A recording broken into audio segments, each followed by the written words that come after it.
cette imposture. On nous a dit que le 20 juillet 1969, le module d'excursion lunaire, le LEM, emmena des astronautes jusqu'à la surface de la Lune. Mais ne s'agissait-il pas plutôt d'une maquette déposée par des câbles sur un plateau de cinéma?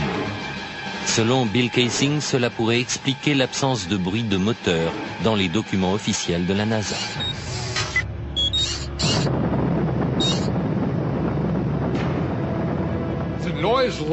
Le bruit d'un moteur de fusée atteint les 140 ou 150 décibels.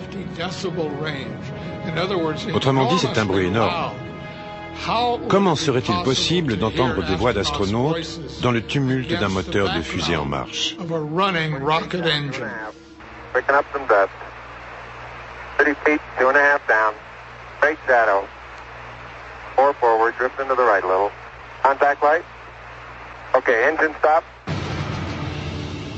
Est-ce une preuve que les images sont truquées? Qu'elles auraient été tournées en environnement contrôlé, ici, sur Terre?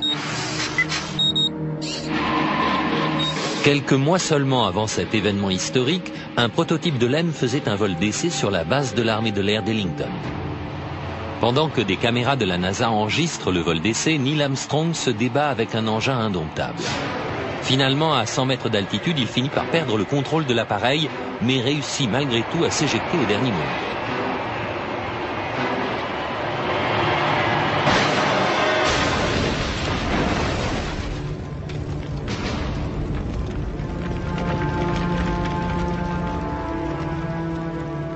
Le module était déjà instable et difficile à piloter dans un environnement terrestre familier.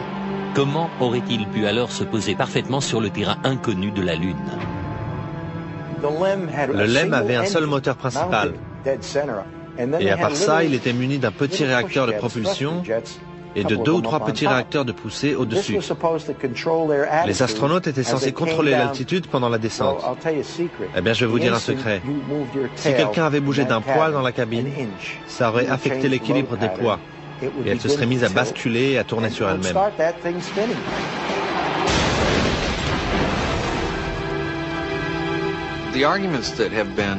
Les objections présentées par ceux qui pensent que l'alunissage était une imposture sont très élaborées. Et elles doivent l'être pour défendre une théorie pareille. Mais il y a une preuve qui reste irréfutable. Sur la surface de la Lune, il y a toujours des empreintes de pas, des empreintes de bottes. Mais les tenants de la théorie du complot affirment que même ces empreintes sont douteuses.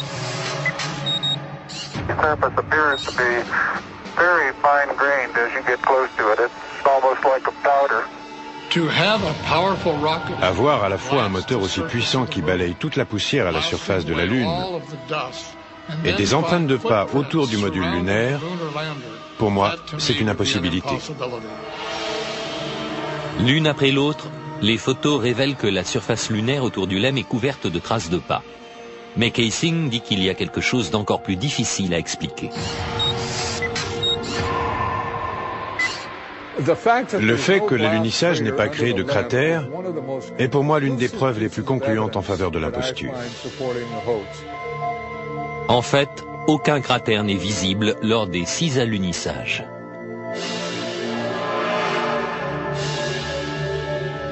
Mais Paul Fjeld, spécialiste en LEM, dit pouvoir nous expliquer pourquoi le module lunaire n'a pas créé de cratère en se posant sur la Lune.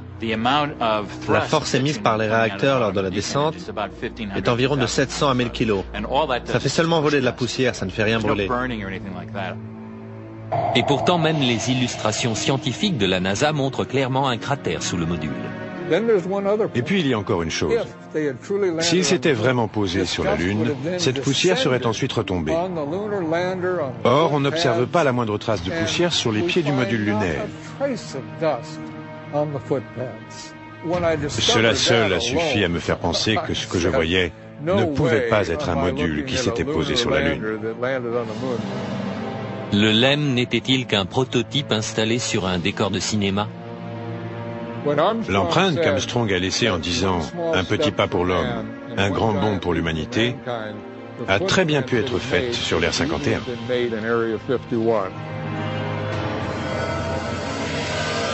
Kaysing remarque que le départ du LEM est encore plus suspect. Dans les images de la phase d'ascension, on ne voit pas la traînée de fumée qui devrait sortir du réacteur.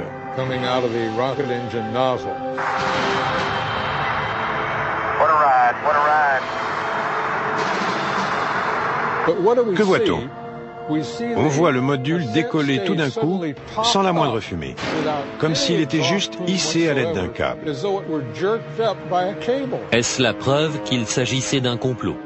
Le gouvernement était-il capable d'une mystification d'une telle envergure? Pour présenter tout cela comme une supercherie, ils doivent nier toutes les preuves et tous les tests scientifiques qui témoignent des alunisages.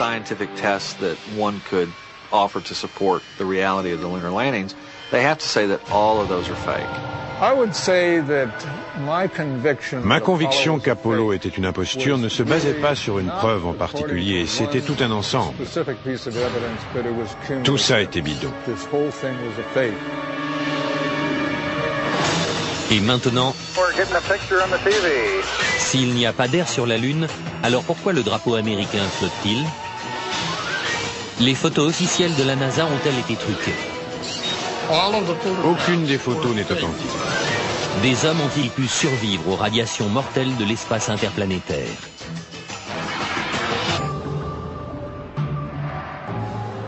Si les alunissages ont vraiment été filmés dans un studio de cinéma, alors où sont les preuves?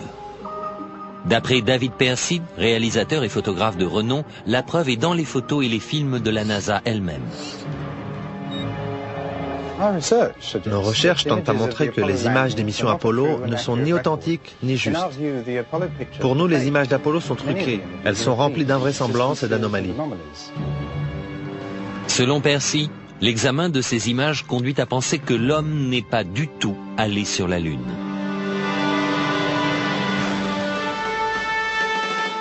La célèbre image d'un homme faisant ses premiers pas sur la Lune. L'une des plus marquantes de notre histoire. Mais pourquoi des images d'une telle importance sont-elles si floues et difficiles à voir?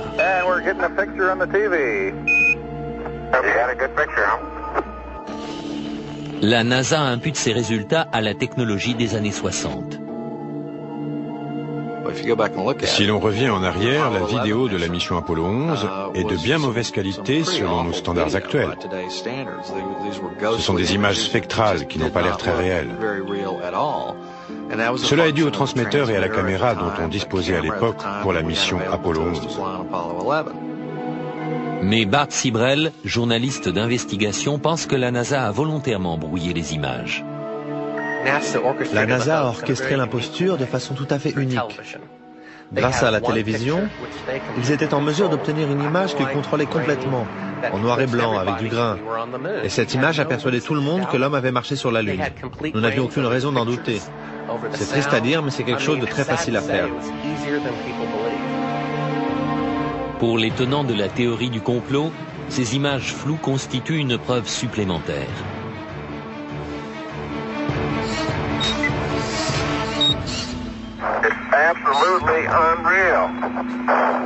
Apparemment, les astronautes se déplacent dans la pesanteur lunaire, qui est 6 fois plus faible que celle de la Terre. Mais Percy remarque que si on double la vitesse du film, ils ont l'air de courir sur Terre.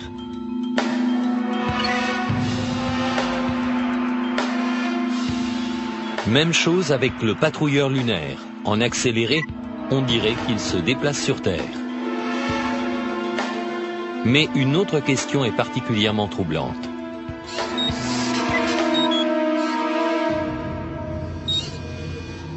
S'il n'y a ni air, ni vent sur la Lune, pourquoi ce drapeau flotte-t-il? Si le drapeau flotte sur la Lune où il n'y a pas d'atmosphère, c'est qu'il y a eu un petit coup de vent sur l'Air 51 pendant le tournage. Ces astronautes seraient-ils vraiment en train de planter un drapeau dans le sol lunaire? Ou bien y a-t-il anguille sous roche? Et que penser des photographies? Pour certains, les encombrantes combinaisons spatiales auraient rendu extrêmement difficile la manipulation des appareils que les astronautes portaient sur leur poitrine.